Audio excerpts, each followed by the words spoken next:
लड़कियों बाहर आ जाओ।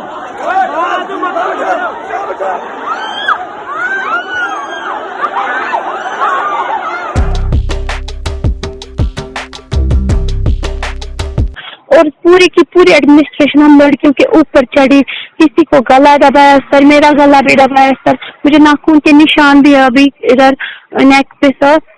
वो तो किसी के बाल खींचे, किसी हमारे अबया फाड़ दिए।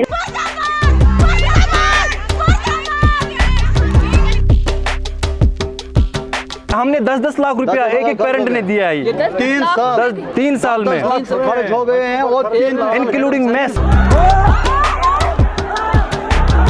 न जाने कश्मीरी नौजवानों की किस्मत में क्या लिखा है। वो जहां भी जाते हैं अपना करियर बनाने के लिए उन्हें स्कैम्स और घोटालों का ही सामना करना पड़ता है। तालीम हासिल करने के लिए हमारे जम्मू कश्मीर के नौजवान उमूमन देखा जाता है कि वो हिंदुस्तान के मुख्तलिफ रियासतों में जाके कॉलेजेस का इंतखाब करते हैं। फिर उन्हें चाहे आबो अजदाद की ज़मीनें ही क्यों ना बेचनी पड़े, लेकिन तालीम का मयार बाहर अच्छा है ऐसा सोच के वो चले जाते हैं। क्योंकि पंजाब, हरियाणा, दिल्ली वगैरह जम्मू कश्मीर के नज़दीक है तो स्टूडेंट्स अक्सर वहीं कॉलेजेस का इंतखाब करते हैं, यूनिवर्सिटीज़ का इंतखाब करते हैं और वहाँ एडमिशन्स लेते हैं। अब मसला ये है कि पंजाब के फतेहगढ़ में मौजूद प्राइवेट यूनिवर्सिटी देशभक्त यूनिवर्सिटी के नाम से कश्मीरी तलबा के मुताबिक वहाँ सिस्टम के ज़रिए से उन पर मुसलसल जुल्म और ज़्यादती हो रही है।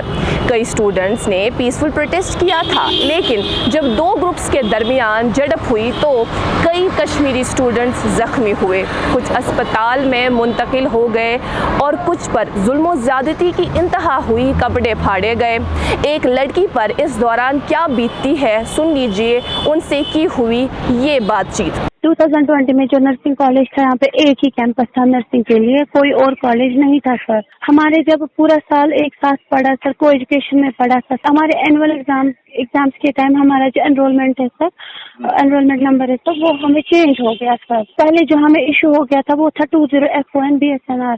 उसके बाद हमारा जब एग्जाम का टाइम आने लगा तो हमारा वो चेंज हो गया 2020 SLS-MIN में sir, Sardar Lal Singh institute, Sardar Lal Singh memorial institute of nursing sir.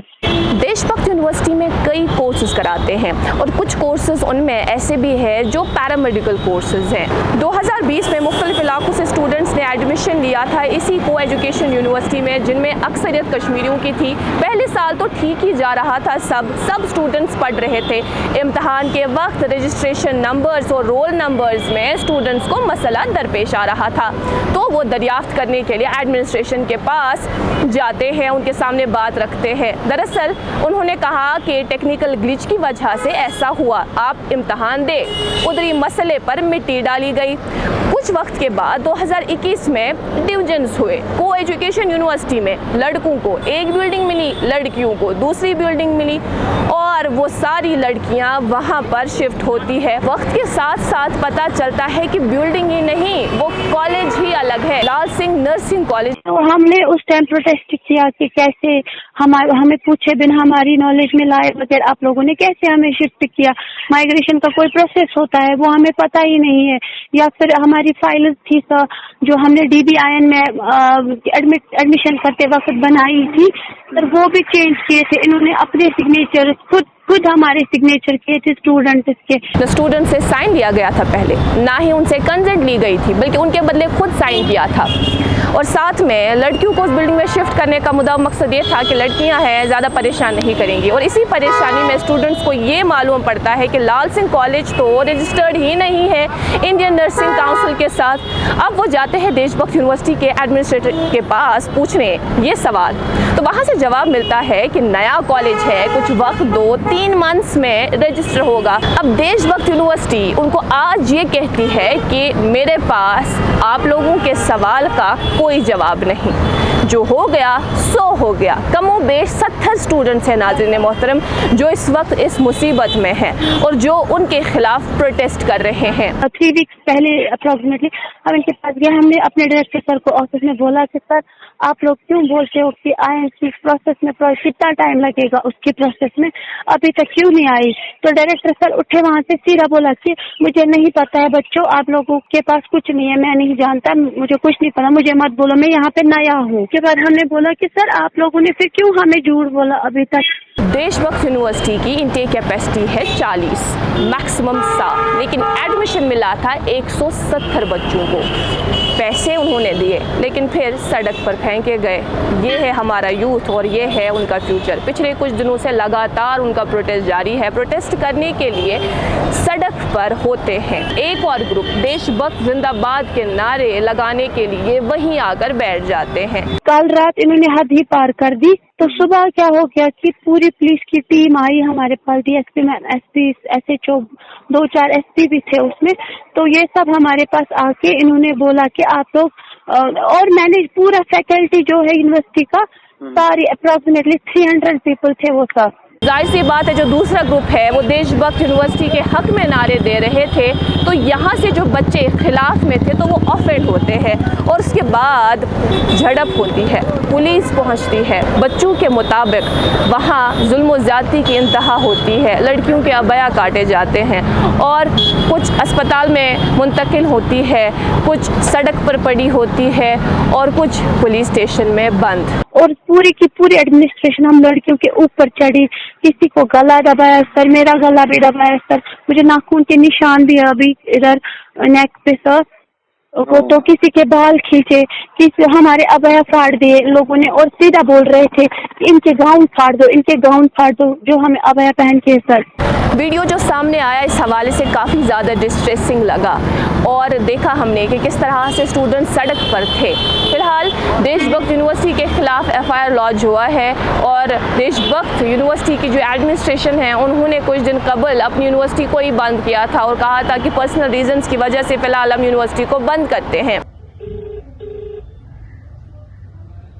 जिस व्यक्ति नाल संपर्क करने की तुसी कोशिश कर रहे हो वो इस वेले तोड़ी कॉल लैन लई असमर्थ है। अरुणाचल प्रदेश के 2 है, हरियाणा के स्टूडेंट से, बिहार के मेजॉरिटी कश्मीरी स्टूडेंट्स की है, मेजॉरिटी कश्मीर की है। इस पर कश्मीर के पॉलिटिकल लीडर्स ने तशवीश का इजहार करते हुए सोशल मीडिया प्लेटफॉर्म्स पर अपनी बात रखी, जिनमें PDP सदर महबूबा मुफ्ती, अपनी पार्टी के अल्ताफ बुखारी, कांग्रेस वर्किंग कमेटी के गुलाम मोहम्मद मीर और दीगर कई अशखास शामिल है। बंद करो देशद्रोही यूनिवर्सिटी को, बंद करो, बंद करो, बंद करो देशद्रोही यूनिवर्सिटी को, बंद करो। किसी ने लोन निकाला, किसी ने मजदूरी की, किसी ने जमीन बेची अपनी, तो बच्चों को हमने 3 साल तक फी दी है। किस इलाके से आपका ताल्लुक है? मेरा ताल्लुक कुपवारा से है मैम, मैं कुपवारा से हूँ और हमारे जो पेरेंट्स यहाँ पे बैठे हैं, आधे त्राल से आए हैं, शोपियान से आए हैं और श्रीनगर से, पुलवामा से आए हैं और बारामूला से आए हैं। क्योंकि जब हम कॉलेजेस या यूनिवर्सिटीज़ का इंतखाब कर लेते हैं उसके बाद हम देखते हैं कि क्या ये वर्थ है या नहीं। देशभक्त यूनिवर्सिटी के बारे में आपने इससे कबल क्या सुना था?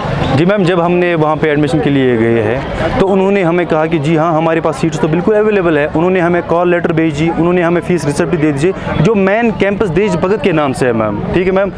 जब वो फीस लेते हैं तो रिसिप्ट वो मेन कैंपस का देते हैं। बच्चे जब सर्टिफिकेट की डिमांड करते हैं तो बोलते हैं कोई एसलाल कॉलेज है। वो एसलाल कॉलेज न उसकी रजिस्ट्रेशन है, न उसकी INC है, न उसका वो PNRC है, न कुछ है, वो बिल्कुल भी नहीं है। हमने वहाँ पे जाके बात किया तो उन्होंने कहा कि ये कॉलेज तो कहीं पे रजिस्टर है ही नहीं है। हम बस इतनी डिमांड कर रहे थे कि चांसलर सर बाहर आ जाए, हमारे साथ बात करे, लेकिन इन्होंने नहीं निकलने दिया उनको और वो बात ही नहीं किया हमारे साथ। उल्टा हमें मारा, लड़कों को मारा सर, उन पे लाठी चार्ज किया, लड़कियों को घसीट टांगे पकड़ के घसीटा और गाड़ी में भर रहे थे उनको अरेस्ट करने के लिए सर। फिर हम खुद स्टूडेंट जाते थे और उनको बचा के लाते थे सर। बात तो हम सब करते हैं, लेकिन जब जिसका दौर रहा तालीम को मुस्तहकम और मजबूत बनाने के लिए किस तरह के नए इक़दामात किए गए थे वो सवालिया निशान है। यहाँ पर प्राइवेट सेक्टर को कितना बूस्ट मिला इस मामले में वो सवालिया निशान है। सोचिए अगर ये मामला यहाँ किसी भी प्राइवेट इदारे में पेश आया होता तो सीन शायद अलग होता। यहाँ जवाबदेही ज़्यादा थी। अगर यहाँ के स्टूडेंट्स के साथ इस तरह की ज़्यादती होती वहाँ कौन किसको पूछे, ऐसा स्टूडेंट से हमें सुनने को मिला। कितने पैसे खर्च हुए? हमने 10-10 लाख रुपया एक पेरेंट ने दिया है 3 साल में खर्च हो गए हैं और 3 इंक्लूडिंग मैथ्स देना पड़ता है। एक फर्स्ट ईयर हम नियर अबाउट 2 लाख रुपए पे करते हैं। 1,60,000 पर ईयर। कश्मीर से तकरीबन 10,000 स्टूडेंट्स, 10,000 से ज़ायद जो मुख्तलिफ इलाकों में अलग अलग कॉलेजेस यूनिवर्सिटीज़ का रुख करते हैं। जाहिर सी बात है वहाँ प्राइवेट सेक्टर काफ़ी मुस्तहकम है, तो उनके लिए कमाओ का ज़रिया यही कश्मीरी स्टूडेंट्स है या जो मुख्तलिफ़ इलाक़ों से वहाँ की ओर रुख करते हैं तालीम हासिल करने के लिए। याद होगा आपको साल 2022 मार्च माह में इसी तरह का एक मसला दरपेश आया था। तब हमने देखा था कि किस तरह से एक मखसूस इदारे में जो देशभक्त यूनिवर्सिटी के साथ एफिलिएटेड थे कुछ पैरामेडिकल स्टूडेंट जो यहीं पर कोर्सेज कर रहे थे और उनके साथ एफिलिएटेड थे, उनके साथ भी मसला दरपेश आया था। अगर आपको याद नहीं है तो ये छोटी सी क्लिप देखिए, आपको खुद याद आएगा। में हमारा ऑफ हो गया, उसके बाद ये हमें कह रहे थे कि आपका एग्जाम है जनवरी में, उसके बाद इन्होंने हमें वो महीना भी ज़ाया किया। उसके बाद कहा फेब में एग्जाम है, फिर फेब में जब देख रहे हैं 4 दिन में हमारा एग्जाम खत्म हो रहा है। मैं बताइए डेट शीट में कैसे हो सकता है 4 ही दिन, ना कोई साइन है नीचे, आप डेट शीट देख सकते हो कुछ भी नहीं है। और जो रोल नंबर स्लिप है ना, रोल नंबर स्लिप जब यहाँ पे बच्चों ने पकड़ी, जो वहाँ पे बारकोड था जब वो स्कैन किया वहाँ पे क्रिक बस निकलता है, मैगी निकलती है।